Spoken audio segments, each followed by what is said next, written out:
చాలామంది solar finishing అంటే ఇండ్లకి, ఆఫీసులకి, మిగతా రకరకాల ప్లేస్లో మీరు చూసి ఉండవచ్చు. కానీ ఒక రైతు తన కోతుల బాధ ఇబ్బంది పడలేక మరి కూరగాయల సాగు చేయాలనే ఉద్దేశంతో ఆ రైతు సోలార్ ఫినిషింగ్తోని కూరగాయల సాగు చేస్తూ సక్సెస్ఫుల్ అయ్యాడు. ఆ రైతు ఎలా వేశారు, సోలార్ ఫినిషింగ్ ఎలా ఉంది, సోలార్ ఫినిషింగ్ వల్ల రైతుకి ఉపయోగం ఉందా లేదా, అది ఎంత ఖర్చు వచ్చింది అనే విషయాల మీద మనం ఈరోజు తెలుసుకోవటం కోసం అక్కడికి వెళ్ళటం జరిగిందనమాట. చాలామంది సోలార్ ఫినిషింగ్ అనగానే మామూలుగా ఎక్కడైనా ఇండ్లకే కనిపిస్తూ ఉంటుంది మనకి. ఇక్కడ మనకి ఒక రైతు పొలంకి సోలార్ ఫినిషింగ్ మనకి ఇక్కడ విచిత్రంగా కనిపిస్తూ ఉంటుంది అనమాట. రైతు కూడా ఈ కోతులకి ఎలా తట్టుకోవటం, ఈ కోతుల వల్ల మరి మనం ఇబ్బంది పడకుండా మనం పైరుని ఎలా రక్షించాలనే ఉద్దేశంతో ఈ సోలార్ ఫినిషింగ్ ఏర్పాటు చేయడం జరిగింది. ఈ సోలార్ ఫినిషింగ్ వల్ల అతనికి కోతుల బెడద తీరిందనే మనం చెప్పవచ్చు. ఇది సోలార్ సిస్టమ్ అనమాట. ఇది మొత్తము ఇది చార్జబుల్ అవుతూ ఉంటుంది. ఇక్కడ నుంచి చూసారుగా, ఇది ఆల్రెడీ ఒక క్రాప్ వంగ వేసి ఒక క్రాప్ ఆల్రెడీ తీయటం జరిగింది. సెకండ్ క్రాప్ కోసం మళ్ళీ ఇక్కడ వంగ మళ్ళీ సేమ్ వంగనే వంకాయ తోట వేయటం జరుగుతుంది. అంటే శాంపుల్గా ఇది కొంచెం ఉంటే దీన్ని ఫస్ట్ స్టార్టింగ్గా శాంపుల్గా దీన్ని సోలార్ ఫినిషింగ్ వేసి డ్రిప్ వేసి దీన్ని వంగ సాగు చేయడం జరిగిందనమాట.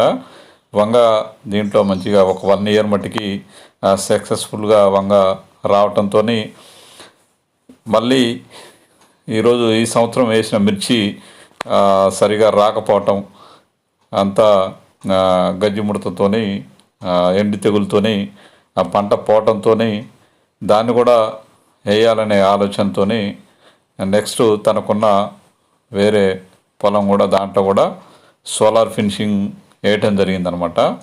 ఇది ఒక దాదాపు నాకు తెలిసి 15 గుంటల అంత చిల్లర ఉంటుంది. ఇది 10 గుంటలు 15 గుంటలు ఉంటుంది. దీనికి ఫస్ట్ స్టార్టింగ్ వేసి శాంపుల్గా సోలార్ అంటే కోతులకి సోలార్ వల్ల కోతులు రాకుండా ఉంటాయా లేదా అనేది శాంపుల్ కోసం దీన్ని అతను వేయటం జరిగిందనమాట. ఇది సోలార్ ఫినిషింగ్ వల్ల కోతులు ఎక్కడ కూడా రావడానికి ఛాన్స్ లేదు. అంటే ఫస్ట్ ఫినిషింగ్ వేసి మామూలుగా సోలార్ వేసి ఇస్తే దాని కింద నుంచి రావడం జరిగింది. అయితే దాన్ని తీసేసి మళ్ళీ జాల ఫినిషింగ్ ఉంటుంది కదా, జాల ఫినిషింగ్ మళ్ళీ దానికి వేయటం జరిగిందనమాట. జాల ఫినిషింగ్ సోలార్కి ఈ రెండింటికి సెట్ కావడంతోనే ఇంకొక వేరే చైన్ దగ్గర దీన్ని ఇంప్లిమెంట్ చేయటం జరిగిందనమాట. మొన్ననే ఈ మధ్యన అక్కడ వేయటం జరిగింది. దాన్ని కూడా మనం ఇప్పుడు చూద్దాం. ఇది అనమాట కొత్తగా ఫిట్ చేసింది. అది ఛార్జింగ్ బాక్స్. ఇది మొత్తం ఇక్కడ నుంచి ఛార్జింగ్ బాక్స్ ఉంటుంది అనమాట. చూసారుగా, ఇది మొత్తం దాదాపుగా 2 ఎకరాల చిల్లర ఉంటుంది అనమాట. ఇది ఫస్ట్ అక్కడ శాంపుల్ చూపెట్టాను కదా, అది శాంపుల్ వంగ. అది ఆల్రెడీ 1 year క్రితం వేశారు. అది కొంచెం సక్సెస్ కావడంతో మళ్ళీ నెక్స్ట్ ఇక్కడ సోలార్ ఫినిషింగ్ జస్ట్ ప్రజెంట్ ఒక 3-4 months బ్యాక్ దీన్ని ఇక్కడ సోలార్ ఫిట్ చేయడం జరిగిందనమాట. ఇది ఎంట్రన్స్ గేటు.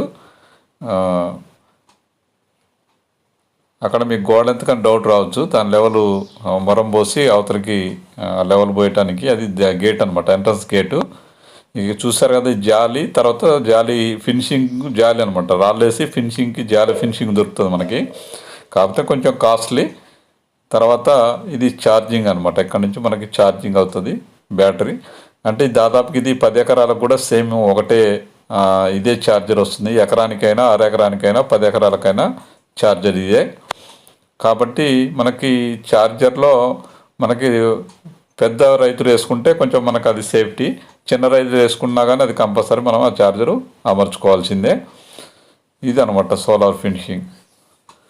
దాంట్లో ఆల్రెడీ ఇప్పుడే మనకి కూరగాయలు కూడా మిర్చి, అది దాంట్లో మిర్చి ఉంది ఆల్రెడీ. ఆ మిర్చి పోవటంతో దాన్ని అట్లనే కల్టివేషన్ చేయకోకుండా అట్లనే కూరగాయలు వేయటం జరిగిందనమాట.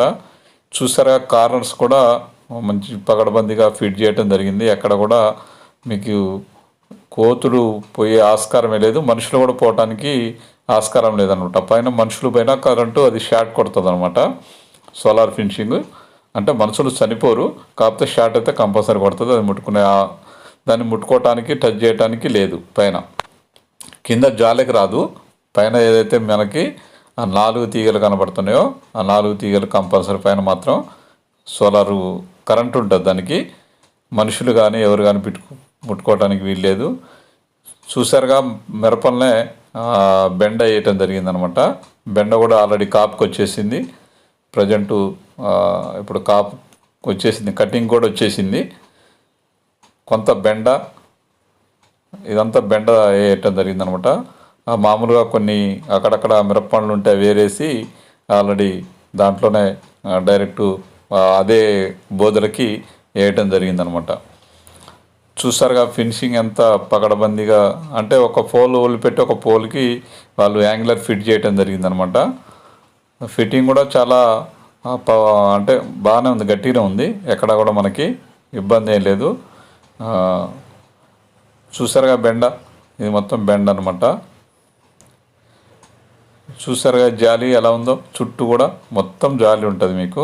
అంటే కొద్దిగా ఖర్చుతో కూడుకున్న పని ఇది. సోలార్ మట్టికైతే 1,30,000 దాకా ఖర్చు వచ్చిందని చెప్పడం జరిగింది మనకి. దాదాపుగా 1,30,000 ఓన్లీ సోలార్కి. ఫినిషింగ్ జాలి వేరు అనమాట, అది వేరే. ఇది అనమాట ఫినిషింగ్. వాళ్ళు ఫినిషింగ్ వాళ్ళే ఫిట్టింగ్ చేసి వెళ్తారు. మనం చూపెడితే వాళ్ళు ఎస్టిమేషన్ వేసి మనకు రేట్ చెప్పేసి మనకి ఫిట్ చేయడం జరుగుతుంది అనమాట. సోలారు కూరగాయలు వేసే రైతులకైతే ఇది చాలా ఉపయోగకరంగా ఉంటుంది. కాకపోతే ఖర్చుతో కూడుకున్న పని కాబట్టి మరి దీన్ని కొంచెం ప్రభుత్వం కూడా ఆలోచించి ఈ సోలార్ ఫినిషింగ్కి తర్వాత ఆ ఫినిషింగ్కి సోలార్కి ఈ రెండింటికి కొంత సబ్సిడీ ఇచ్చినట్టయితే కూరగాయల రైతులకి ఉపయోగకరంగా ఉంటుంది. ఏదో పనికిరాని సబ్సిడీలు, పనికి రాని అన్ని పెట్టే బదులు ఇలాంటివి రైతుకి కొంత ఇచ్చినట్టయితే రైతులు కూడా కొంచెం మామూలు రైతులు కూడా వేసుకొని కూరగాయల పంటలు సాగు చేసుకోవడానికి ఆస్కారం ఉంటుంది. ఎందుకంటే కోతు లేని ఊరు లేదనమాట. కోతు లేని ఊరు లేదు. దానివల్ల రైతులు అసలు మామూలు ఇబ్బంది పడతలేదనమాట. అందుకనే ప్రభుత్వాలు ఆలోచించి ఈ ఫినిషింగ్, సోలార్ ఫినిషింగ్ ఇట్లా రైతులకి సబ్సిడీ పరంగా ఇచ్చినట్టయితే చాలా మటుకి రైతులకు ఉపయోగపడుతుంది. ఎందుకంటే పనికిరాని పథకాలు చాలా ఉంటాయి రైతులకు, పని అవి పనికొచ్చేవి కావు. కాబట్టి పనికొచ్చే ఇలాంటి పథకాలు పెట్టినా కొంతవరకు రైతులకు ఉపయోగపడుతుంది. చూసారు కదా, దాంట్లో బీర, దోస, టమాటా, బెండ అంటే 4 రకాలు ఉన్నాయి దాంట్లో. ఆల్రెడీ టమాటా కూడా ఇంకొక వారంలో కటింగ్కి వచ్చేస్తుంది. ఎందుకంటే సోలార్ వల్ల మరి అతను సక్సెస్ అయినాడు. తర్వాత కోతుల బెడద తప్పింది, అన్ని బెడద తప్పింది. కాబట్టి మరి ప్రభుత్వం కూడా ఆ రకంగా, ఎందుకంటే కోతులు ఎలాగో మనం వాటిని పట్టలేము, వాటిని నిషేధించలేము. కాబట్టి మనకున్న మార్గం ఇది ఒకటే. కాబట్టి మరి ప్రభుత్వాలు ఆలోచించి ఆ రకంగా రైతులకి సబ్సిడీ అందించినట్టయితే, ఎంతో కొంత సబ్సిడీ అందించినట్టయితే మిగతా రైతులకు కూడా ముందుకు రావడానికి ఆస్కారం ఉంటుంది. అందుతోటి ఒక 2-3 రైతులు ఒక దగ్గర ఉన్నారనుకోండి, అట్లా కలిసి వేసుకున్న, ఎందుకంటే ఛార్జర్ ఒకటే 10 ఎకరాల దానికి ఒకటే పని చేస్తుంది. కాబట్టి ఒక చిన్న రైతులు కూడా ఒక 10 ఎకరాల మట్టికి కలిసి వేసుకోవటానికి కూడా ఆస్కారం ఉంటుంది. కాబట్టి మరి ప్రభుత్వం మరి ఆ రకంగా ఆలోచిస్తుందని మనం కూడా ఆశిద్దాం. ఎందుకంటే ఎన్నో పథకాలు పెట్టారు, ఎన్నో పనికిరాని పథకాలు, ఎన్నో పనికిరాని సబ్సిడీలు ఇచ్చారు. దానివల్ల ఉపయోగం లేదు, కానీ వేస్టేజ్ ఎక్కువ అవుతుంది. కాబట్టి ఇలాంటి మరి రైతుకి మంచి ఉపయోగకరం. కాబట్టి సబ్సిడీ ఇస్తే బాగనేది రైతులందరూ కోరుకుంటా ఉన్నారు. చాలామంది రైతులు కూడా దీన్ని చూడటం జరిగిందనమాట. ఈ ఫినిషింగ్ చాలామంది రైతులు కూడా చూసేసి ఇప్పుడే ఆలోచనలో పడ్డారు. కానీ కాకపోతే ఖర్చుతో కూడుకున్నది కాబట్టి అంత ఖర్చు పెట్టుకునే స్తోమత అందరి దగ్గర ఉండదు. కాబట్టి ప్రభుత్వం మరి మన రైతులందరికీ అంటే ఇంట్రెస్ట్ ఉన్న రైతులందరికీ సబ్సిడీ మీద అందిస్తే బాగుంటుందనేది మరి మన యొక్క మనవి. నాకు తెలిసి తెలంగాణ ఆంధ్రాలో కూడా ఒక చేనికి సోలార్ వేసిన ఫస్ట్ రైతు ఇతనేమో అని నాకు అనిపిస్తూ ఉంది. నేను ఇంతవరకు అయితే నాకు తెలిసి కానీ ఎక్కడ కానీ నేను యూట్యూబ్లలో కూడా ఎక్కడ కూడా ఒక చేనికి సోలార్ ఫినిషింగ్ వేసిన రైతునైతే నేనైతే చూడలేదు. నాకు తెలిసి బహుశా మొట్టమొదటి సోలార్ ఫిట్ చేసిన ఆదర్శ రైతు ఇతనే అనుకుంటా.